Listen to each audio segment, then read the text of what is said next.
Ayubowan, Honorable Ministers, Excellencies, it is my great pleasure to wish you with the single word of greeting from Sri Lanka, Ayubowan, which means may you live long, a very timely and significant wish. The year 2020 has indeed been the most challenging year of the decade for all of us. It was a year of unpredictability, a year that threatened the well-being of our very existence. Unfortunately, we have lost nearly 2 million of our loved ones, and therefore I feel that Ayubowan resonate more meaning than any other expression of our times. While we seek to resolve the COVID pandemic, we ought to address even a more severe challenge, climate challenge. In this respect, the responsibility we carry as the decision makers in the energy industry is of crucial value. As statistics speaks globally, the use of energy represents by far the largest source of greenhouse gas emission from human activities. About two-thirds of global greenhouse gas emissions are linked to burning fossil fuel for energy to be used for heating, electricity, transport and industry.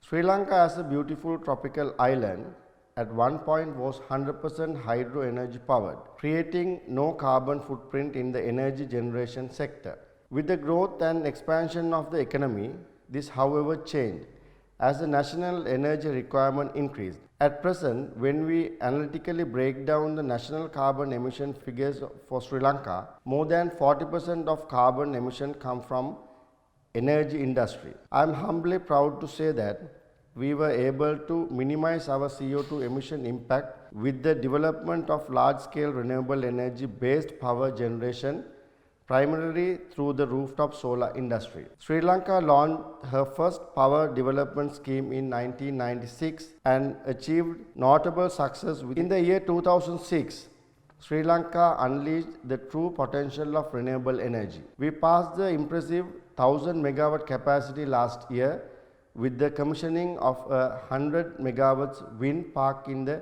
island of Mannar. With this promising start, we envisage nearly threefold increase of renewable energy capacity within the decade from biomass, hydro, solar and wind resources. We envision a future where many of our young citizens strive to become successful entrepreneurs and service providers, adding value to our renewable energy resources. This economic addition, unlike other economic fronts, would not depend on global trade or external factors.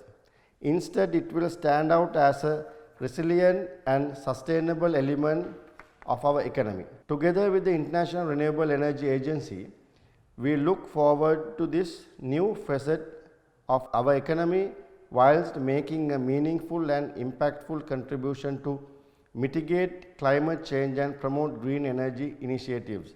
With that, I conclude my short speech wishing success to all future endeavors of the arena. And I wish all of you a long life once again in our traditional way. Ayubowan.